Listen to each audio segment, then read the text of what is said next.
Were you here for SHMEZOLUTIONS last year? Mm-mm. I didn't think so. No. Well, Sorry. welcome to your first. But I have made a lot of progress since last year with spiritual workout. I do know that based on, Ian's kind of update. Like, yeah, I'm a completely different person than who I was when I came here, I think in June of 2019. So yeah. Well, we're so happy you're here. So I put my space bar is not working, so it's really hard to type sentences. So yeah. It's quite all right. You're doing fine. Okay. What do you want to talk about?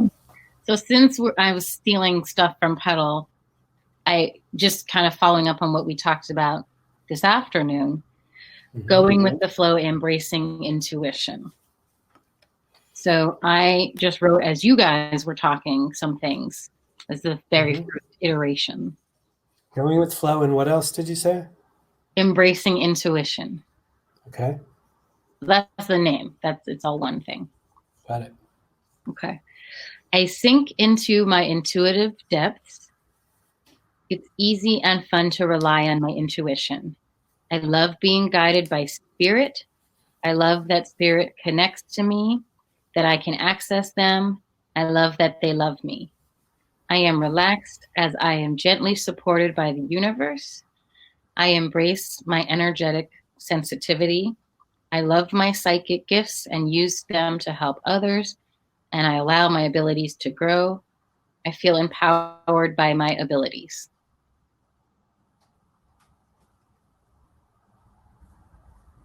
And what's my question? How does it feel? Yeah. See what a year and a half will do for you? So as I'm reading it, this feels great. As you were talking to Petal and I was looking at it, this felt horrible because, again, it's the relinquishing of control. Like, this is the opposite of, I think, what did she say? I only listen to my intuition, or I always listen to.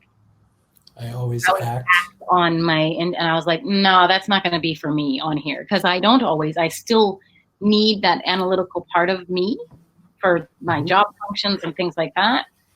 So I'm not like, I don't think I'm ever going to be 100% intuitive, because again, that's part of my 7 life path, is the intuitive / analytical. But I'm trying to make it more of a marrying instead of like a teeter-totter. Yeah, which we've talked about a few times tonight, more integration, right? Regardless of where you are. But are you saying when I'm at work or when I'm in certain situations, intuition is off? No, I'm saying when I'm at work, I need the analytical part of me. Sure. And so I can't always, Petal's an artist, so maybe that's different, but like, I can't always just in my mind be intuitive, because there's analytical functions that I have to do. Planning. Okay.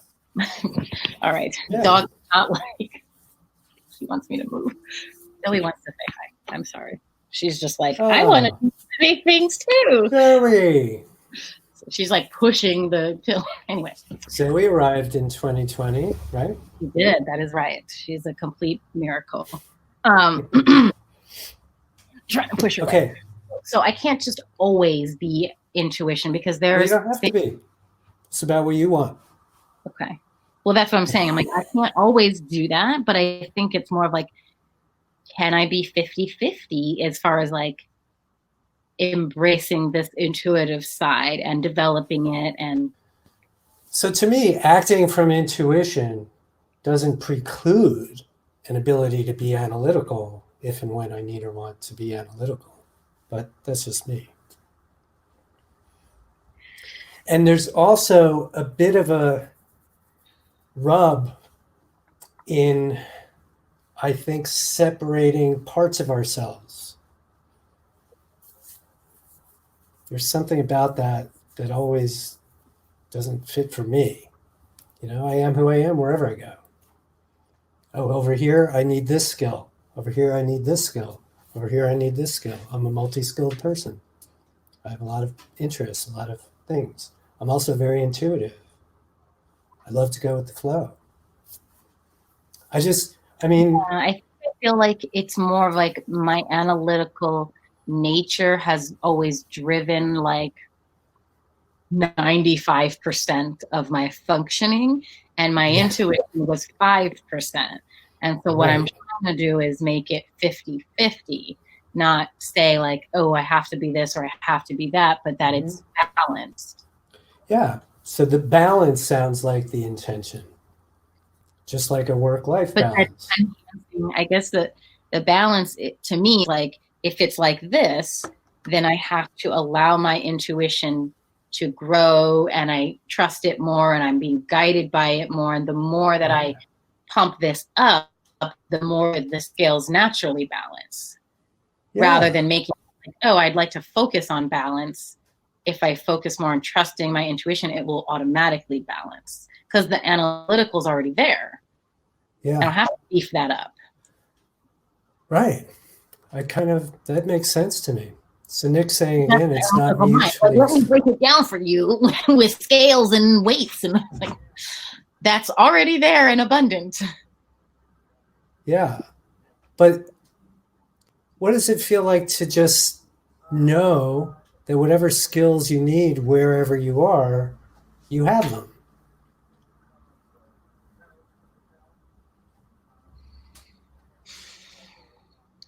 But the problem with the intuition is not trusting it. So, like we talked about Mm. earlier, where I went to this website, I bought this thing, it felt wrong, it felt hinky, it felt scammy, but I was like, well, let me just give them a chance. Like, I completely denied my intuition alert that was like, yo, don't buy anything from this site, and was Which like, is nah, what, you're wrong. And so, what I'm trying to say is like, if that moment the analytical side of me kicked in, then I would have done research, which I actually kind of did, but I didn't find the thing. But instead of just saying, you know what, I don't need to do any of that. My inner guidance system is telling me this site is hinky. Let's just move on to the next. are But you that's saying the like the same thing? intention is there. I'm just not listening. I'm just not trusting it. I'm not acting on it. I'm not hearing. I mean, I hear it, and I'm like, no, you're wrong. Is it that you don't trust it or you just don't want to listen to it? I think what happens is I talk myself out of it. So I'm feeling all these feelings. It's hinky, this Mm-hmm. website, and I feel I have no valid information to back that up. And that's the analytical part: is I need facts Mm-hmm. to back this up. I need data. So if you're Mm-hmm. going to tell me intuition that this site is hinky, Mm-hmm. here's the proof. And then I get the proof because I buy the thing, and it's like, oh, I see. When I never got the product, that I didn't Right. need the proof. I just needed to listen to that. So the problem is Mm-hmm. that the analytical side is like a bully and it like beats it down. And it's like, no, you can't listen to that. You need facts. Well, first of all, I want to hear the intention again now Okay. that we've had this conversation. Would you mind? Yeah. I sink into my intuitive depths. It's easy and fun to rely on my intuition. I love being Mm-hmm. guided by spirit. I love that spirit connects to me and I can access them. I love that they love me. I am relaxed as I'm gently supported by the universe. I embrace my energetic sensitivity. I love my psychic gifts and use them to help others, and I allow my abilities to grow. I feel empowered by my abilities. And And so, an all of example from yesterday would be like, again, I was looking for something to do online, and then I literally got the text at 5:50 from my breathwork coach. Oh, it's breath church at 6. And I was like, oh, hell yeah, let's do that. That's not what I was looking for, but I got the message and I didn't question it. I was like, ooh, spirit says I need to go to breathwork. I'm thinking something else. And I go to breathwork and I have this huge release because I didn't argue with it. I wasn't like, oh, I had set out to go to this kind of meeting and this came. No, no, no. I just was like, oh, yeah, sure. So when I went with it, the great things happened. Mm-hmm. But I don't always go with it. How about I'm going with it more and more? It's getting more and more fun. It's more and more interesting. It's easier and easier. There's so many different opportunities to grow this muscle, and it's fun. It's like Zoe. They called. I was like, I don't answer calls from numbers I don't know, but that day I was like, sure, why not? And okay. They were like, can you come get this dog? And I was like, when? And they're like, right now. And I was like, yeah, all right. Had I not answered the phone, like screen my calls, but something was like, just answer it. And I was like, okay. That's it. That's listening to inspiration. Okay. So it's easier and easier to do what now? It's easier and easier to trust my intuition. It's easier and easier to follow it. It's easier and easier to say yes. It's more and more fun. It's and I like a lot of what Nick's saying, which is what? As you're saying this, I'm feeling like the waves of uncomfortability. It's like in my body, something is screaming like, no, like it doesn't want to let go of control. Well, I don't even know what that is. Maybe that's the intention. Which is what? Letting go of control. You're at cross purposes in a way, because the whole process of setting shiny, clear intentions requires us to let go of how it's going to happen.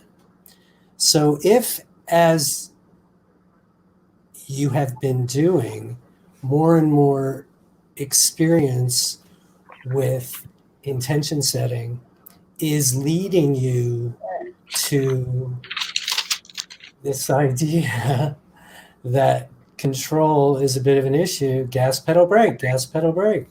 So can we reshift focus then, and can you just let's pretend we're doing a sub-intention for letting go of control? Yes. And say words. Because I don't even have a way to articulate what that would look like. Releasing any and all resistance to letting go of control. Let it go. But I mean as far as an intention. I know. But this is one thing to do for sure. You want to tap right now? No, I'm just saying for homework. Okay. I'm going to write it. Whatever this resistance to letting go of control is, it's good. It's time.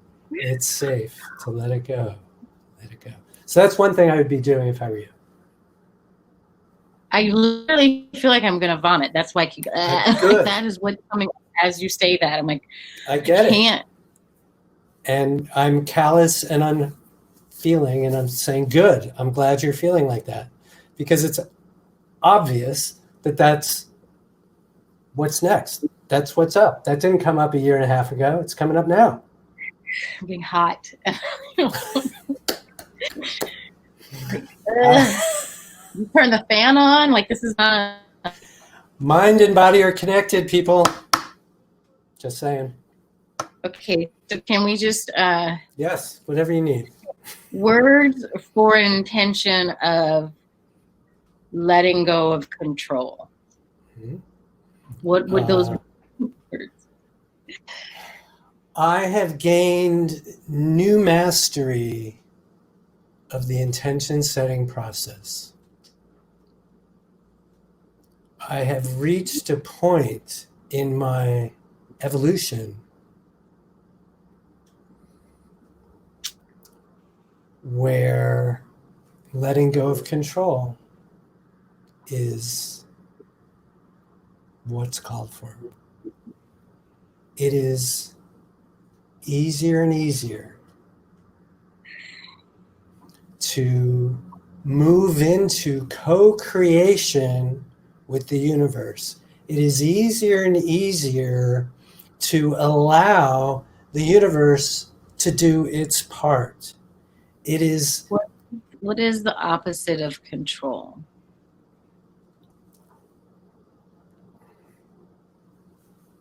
Allow. I'm better and better at allowing the process to unfold. I'm better and better. This doesn't sound right. It's exactly right. I wrote, I allow the universe to be in charge. That doesn't sound right because we're supposed to. The universe is in charge of how and when. You're in charge of what and why. You are Okay, so I allow the creating. You have different jobs, different responsibilities.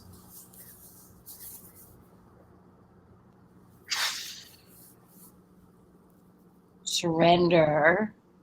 Yeah, you're getting some other ideas here. I'm looking at it. I surrender.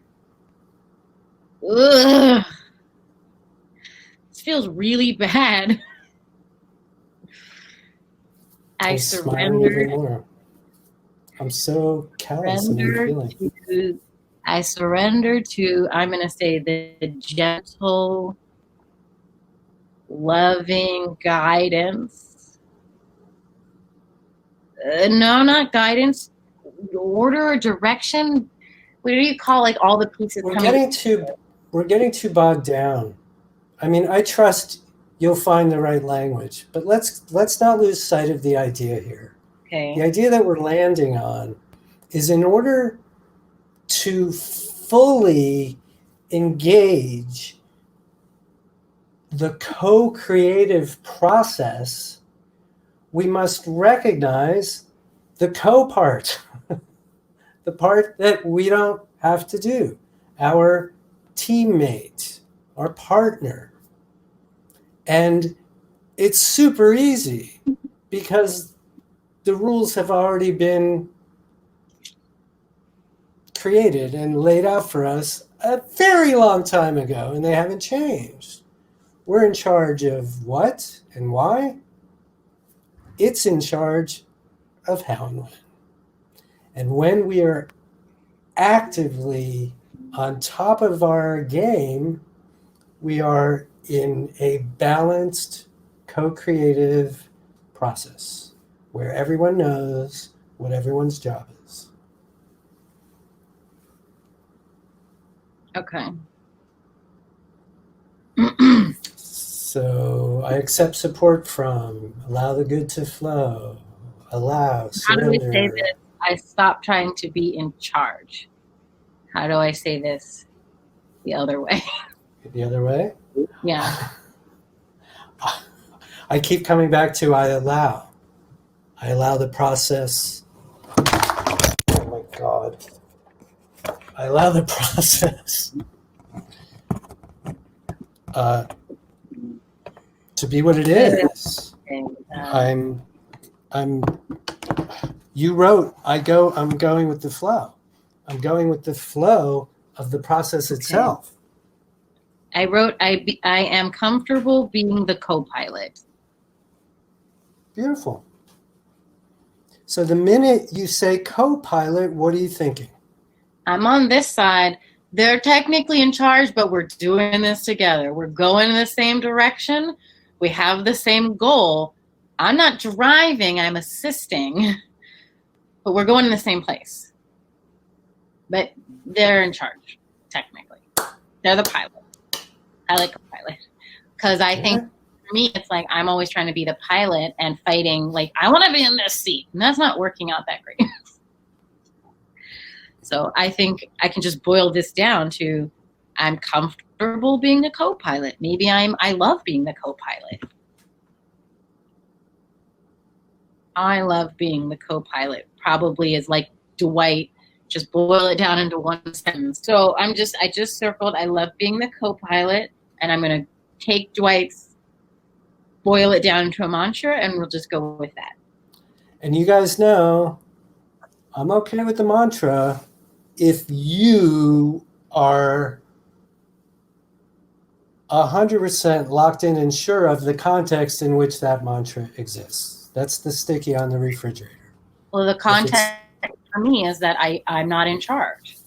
and I don't need the control. And if I'm the co-pilot, we're doing this together. So boiling it down, I think what will happen is when I get into those places of like, then I'm like, oh yeah, I love being the co-pilot, and I can release all of that like frustration and whatever, because I'm putting it in the right seat. Right. And that will just be a decision in that moment. And then you'll decide it again, you'll decide it again, you'll decide it again, and you'll be teaching this class. I love that. Feels easy. That feels very visual for me, that like I'm not in charge, but we're going the same place. And I don't even decide when we get there, right? Because the pilot could be like, no, we're going this way for a little bit. Right. We're still getting there. Right. Because you're telling them where you're going. Yes. Okay. Damn, Dwight.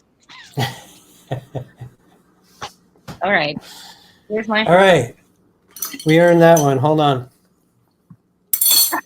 What are you drinking there, Christy? Kombucha. That's all right. You really brought it with the hat. Do you see I'm still fizzy, everybody? Just saying. Yeah. All right, so here's to co-piloting. Yes to co-piloting. And way less effort.